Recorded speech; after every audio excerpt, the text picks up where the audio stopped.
Class में हम लोग बेसिक अकाउंटिंग कॉन्सेप्ट समझेंगे और अकाउंटिंग कितने टाइप के हैं क्या समझेंगे और अकाउंटिंग के रूल्स के बारे में समझेंगे। तो चलिए शुरू करते हैं। What is Teleprime? Teleprime is a business management software that take care of your accounting, sales, purchase, receivable, payable, tracking, inventory management, order processing, inventory tracking, payroll management, bank transactions and statutory details, etc. तो basically क्या होता है दोस्तों कि business Teleprime एक business management software है जिसमें हम लोग जितना भी हमारा जो फाइनेंशियल ईयर का जो भी ट्रांजेक्शन वगैरह है, जितना भी ट्रांजेक्शन है, ये सब कुछ हम एंट्री कर सकते हैं कहाँ टेलीप्राइम में। तो कैसे एंट्री करते हैं, क्या एंट्री करते हैं, वो प्रैक्टिकल चीज़ें हैं। हम लोग आज थ्योरेटिकल हम लोग समझेंगे कि परचेज क्या है। परचेज मतलब खरीदते हैं, सेल्स मतलब क्या बेचते हैं। अगर हम लोग क्रेडिट में हम लोग सेल्स किए और क्रेडिट में परचेज किए तब हमको क्या होता है कि पैसा लेना रहता है और देना रहता है, पेबल और रिसीवेबल। इसके बारे में आपको पढ़ना है। इसका ट्रैकिंग भी बहुत आसानी से हो जाता है टेलीप्राइम में। और क्या, ऑर्डर प्रोसेसिंग के बारे में। ऑर्डर जब हम लोग सामान खरीदते हैं तो हम ऑर्डर देते हैं, सामान बेचते हैं तो ऑर्डर लेते हैं। ये सब भी इन्वेंट्री ट्रैकिंग में आएगा। ये सब चीज़ें भी आप सीखोगे। पेरोल मैनेजमेंट में क्या होगा, पेरोल मैनेजमेंट में जब हम हमारे जो बिजनेस है, हमारे जो बिजनेस में जो भी स्टाफ वगैरह काम करते हैं उनको हम जब सैलरी देते हैं, वो सैलरी जो मैनेजमेंट होता है वो पेरोल मैनेजमेंट में होता है। बैंकिंग ट्रांजेक्शन वगैरह होगा, जैसे हम लोग बैंक में पैसा डिपॉजिट करेंगे, बैंक से पैसा लोन लेंगे तो वो सब कैसे एंट्री होगा, ये सब चीज़ें हम सीखेंगे बैंकिंग ट्रांजेक्शन में। और स्ट्रेटजी में हम सीखेंगे TDS के बारे में, GST के बारे में।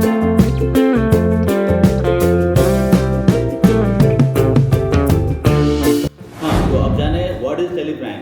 अब हम जानेंगे अकाउंटिंग क्या होता है। What is accounting. अकाउंटिंग का सिंपल दो पैसेज है, इसको मैं पढ़ के सुनाता हूँ और समझा दूंगा एक एक करके, तो आप आराम से अकाउंटिंग क्या है आप समझ जाओगे। A more formal definition of accounting is the art of recording, classifying and summarizing in a significant manner and in terms of money, transaction and event which are in part at least of a financial character and interpreting the result thereof। तो basically दोस्तों हम लोग इसको अगर समझेंगे तो accounting क्या है। अकाउंटिंग में जो भी ट्रांजेक्शन वगैरह होता है, जो भी इवेंट्स वगैरह होता है, इसको हम क्या करते हैं, एक रिकॉर्डिंग करके रखना पड़ता है। रिकॉर्डिंग फर्स्ट काम क्या है, रिकॉर्डिंग। रिकॉर्डिंग के बाद आएगा क्लासीफाइंग। जो भी हम बिजनेस में ट्रांजेक्शन वगैरह होगा सब अलग अलग ट्रांजेक्शन रहता है, तो उसमें क्या करते हैं हम लोग ट्रांजेक्शन को क्लासीफाइंग करते हैं। जैसे परचेज के तो परचेज रजिस्टर में लिखना रहता है, सेल्स के तो सेल्स रजिस्टर में लिखना रहता है, सैलरी के तो सैलरी रजिस्टर में लिखना रहता है। ये सब चीज़ें हम क्लासीफाइंग करते हैं।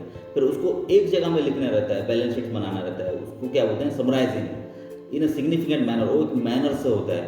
और उसमें क्या होता है कि अगर हम लोग किसी को सैलरी दिए लेकिन कितना रुपए दिए, ये एक मनी रिलेटेड ट्रांजेक्शन है, तो मनी उसमें इन्वॉल्व रहता है। और उसमें क्या होता है कि वो सब चीज़ों को हम लोग इवेल्युएट करने से हमारा क्या है, बिजनेस का एक रिजल्ट निकल रहा है। जो फर्स्ट पैसेज में था वही सेकंड पैसेज में है, लेकिन डिटेलिंग है। तो चलिए शुरू करते हैं। मैं आपके लिए पैसेज पढ़ता हूँ। Accounting is the system of A company used to measure its financial performance by noting and classifying all the transactions like sales, purchase, assets and liability in a manner that adheres to certain expected standard format. It helps to evaluate company past performance, present condition and future prospects. तो अगर इसको हम समझेंगे beat by beat, तो accounting system में क्या होता है कि एक जो भी हमारा बिजनेस में जो परफॉर्मेंस हो रहा है, जो भी काम हो रहा है, वर्क हो रहा है, जो भी ट्रांजेक्शन है, उसको हम लोग क्या करते हैं कि नोट करते हैं। नोट करने के बाद उसको क्लासीफाइंग करते हैं। क्लासीफाइंग कैसे, जैसे हम सेल्स किए तो सेल्स रजिस्टर में लिखना रहता है, परचेज किए तो परचेज रजिस्टर में लिखना रहता है। उसका एसेट्स निकलेगा कि कितना स्टॉक है, क्या है, उसका लायबिलिटी निकलेगा कि किसको देना है, कितना नहीं। ये सब चीज़ें हम लोग एक रजिस्टर मेंटेन करेंगे तो उसमें सब कुछ लिखा जाता है। फिर क्या, वो सब करने के बाद हमको क्या फ़ायदा मिलता है, वो स्टैंडर्ड फॉर्मेट में लिखने से क्या फ़ायदा हमको मिलता है कि बिजनेस में हमारा जो पास्ट परफॉर्मेंस है उसको हम देख के पता कर सकते हैं कि हमारा पास्ट में कैसा बिजनेस रन किया है। प्रेजेंट कंडीशन क्या है, ये सब चीज़ें भी उसको देख के पता चलेगा कि हमारा बिजनेस में प्रेजेंट कंडीशन क्या है। और प्रेजेंट कंडीशन देखने से फिर फ्यूचर का जो प्रोस्पेक्टस है, फ्यूचर में क्या होगा, ये सब चीज़ें भी हम लोग जान पाएंगे। तो आशा करता हूँ आप ये दो पैसेज सुनने के बाद आपको अकाउंटिंग का जो भी डाउट्स है वो क्लियर हो गया होगा। अगर नहीं हुआ है आप मेरा नंबर लीजिएगा, कॉल कीजिएगा, मैं आपको अच्छे से समझा दूंगा। तो चलिए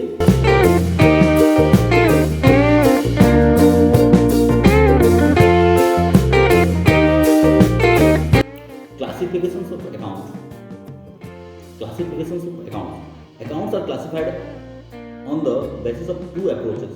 मतलब दो अप्रोच में अकाउंट्स को क्लासिफाई किया गया है, that is British approach and another is American approach. तो हम लोग जो अभी अकाउंटिंग के बारे में जो पढ़ेंगे थोड़ा सा डिटेलिंग, मतलब बेसिक जो पढ़ेंगे हम लोग ब्रिटिश अप्रोच के हिसाब से पढ़ेंगे। ब्रिटिश अप्रोच के हिसाब से अकाउंटिंग को कितना कैटेगरी में डिवाइड किया गया है, उसका रूल्स के बारे में हम लोग आगे जानेंगे। तो ये इलस्ट्रेटर मैं आपके लिए बनाया हूँ, इसमें अकाउंट्स को कितने टाइप के डिवाइड किया गया है ये सब के बारे में है। देखिए अकाउंट को दो टाइप में कैटेगरी किया गया है। पहला जो है वो पर्सनल अकाउंट है, दूसरा जो है वो इम्पर्सनल अकाउंट है। पर्सनल अकाउंट्स में तीन कैटेगरी है, क्या क्या, नेचुरल, आर्टिफिशियल और रिप्रेजेंटेटिव। और जो इम्पर्सनल अकाउंट जो है वो दो कैटेगरी में है, एक तो रियल और दूसरा नॉमिनल। नॉमिनल क्या है और रियल क्या है ये भी हम जानेंगे आगे। तो रियल में इंटैंजिबल और टैंजिबल है, ये हम डिटेलिंग अभी हम आपको बताने वाले हैं। तो पर्सनल अकाउंट जो है वो personal account which are related to persons are called personal account. Persons include an individual, company and institutions. तो कंपनी में इंडिविजुअल जो फॉर्म रहता है या इंस्टीट्यूट रहता है उसमें पर्सन्स इन्वॉल्व रहते हैं। तो पर्सन्स रिलेटेड अकाउंट को पर्सनल अकाउंट्स में लिया गया है। और पर्सनल अकाउंट्स क्या क्या हैं क्या क्या नहीं है हम लोग अभी देखेंगे। Personal accounts are further classified as follow. Personal accounts को तीन टाइप में भाग किया गया है, जैसे कि नेचुरल अकाउंट, आर्टिफिशियल और representative. Natural account, these account are related to human beings, for example Gurjeet account, Anil account और रिचर्ड अकाउंट। ये तीनों जो है एक पर्टिकुलर पर्सन्स को समझाता है कि मतलब पर्सन्स मतलब गुरजीत मतलब एक पर्सन, अनिल मतलब एक पर्सन, रिचर्ड मतलब एक पर्सन। तो person related account personal account में आएगा, वो पूरा नेचुरल है। तो दूसरा जो होगा वो होगा आर्टिफिशियल। आर्टिफिशियल में क्या होता है दोस्तों, आर्टिफिशियल पर्सन्स में these account related to artificial person such as accounts of firm, club, company, schools, colleges, university, hospitals, government office, municipality, corporation, improvement trust, banks etcetera. ये सब चीज़ें जो हैं वो आर्टिफिशियल अकाउंट है, मतलब ये नेचुरल अकाउंट नहीं है, ये आर्टिफिशियल अकाउंट है। और जो थर्ड नंबर पे जो है वो रिप्रेजेंटेटिव अकाउंट है। रिप्रेजेंटेटिव अकाउंट को आप थोड़ा सा अच्छे से समझो। Sometimes special account are open to represent indirectly a group of person, these are called representative personal account.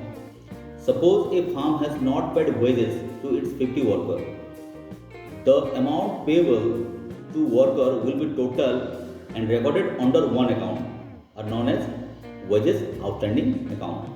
मतलब दोस्तों कि हमको कभी कभी हमारे बिजनेस में एक स्पेशल अकाउंट बनाना पड़ता है काम के हिसाब से। तो वो जो अकाउंट है वो कुछ लोगों को लेके बनता है। जैसे यहाँ पे सपोज एक फार्म में 50 वर्कर काम करते हैं और 50 वर्कर को सैलरी नहीं दिया गया है, मतलब उनका वेजेस पे नहीं किया गया है।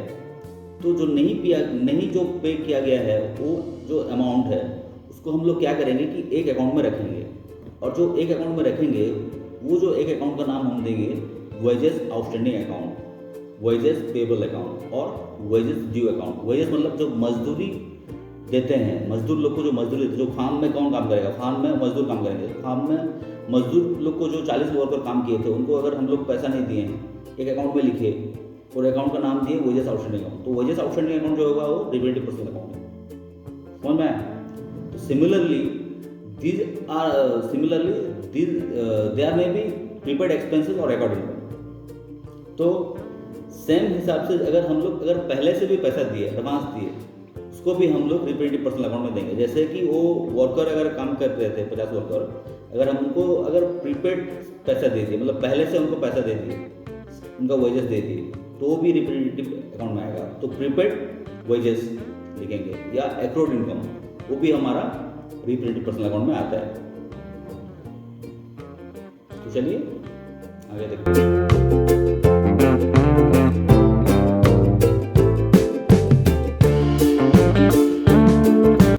Real account divided into two parts, tangible and intangible.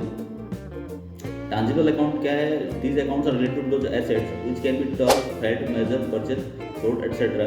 ये अकाउंट में एसेट्स आता है, एसेट्स जो हम मेजर कर सकते हैं, टच कर सकते हैं और परचेज कर सकते हैं, सेल्स कर सकते हैं। ये सब चीज़ें जो है वो टैंजिबल अकाउंट में आएगा। जैसे एग्जाम्पल के तौर पर plant account, equipment account, building account, cash account, furniture account, stock account, ये सब चीज़ें जो है वो टैंजिबल अकाउंट में आएगा।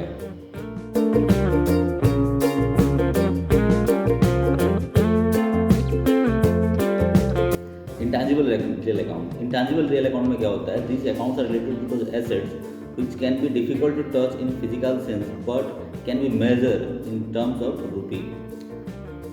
जो एसेट्स है वो एसेट्स को हम लोग नहीं क्या छू नहीं सकते फिजिकल सेंस में, लेकिन उसका वैल्यू है पैसे से। जैसे एग्जांपल के तौर पे आप देखोगे तो गुडविल, बिजनेस का reputation, copyright, trademark, patent rights वगैरह, ये सब चीज़ें जो है वो इंटैंजिबल रियल अकाउंट के एग्जांपल्स हैं।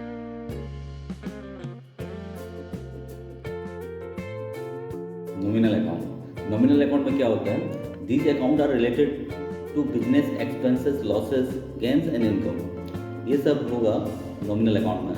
इसका एग्जांपल जो है salary account, wages account, loss by goods by fire account, interest received account, sales account, purchase account, commission received account, ये सब आपका नॉमिनल अकाउंट के एग्जांपल्स हैं। इसमें एक्सपेंसेस, लॉसेस, इनकम और गेन्स रहता है। रूल्स याद करना जरूरी है और रूल्स के हिसाब से चलना भी जरूरी है। तो अकाउंटिंग का जो रूल्स है कुछ इस प्रकार के हैं। Personal account, debit the receiver, credit the giver. Real account, debit what comes in, credit what goes out. Nominal account, debit all expense and losses, credit all income gain. तो ये रूल्स को आपको याद करना है और समझना है, फिर उसको अप्लाई करना है।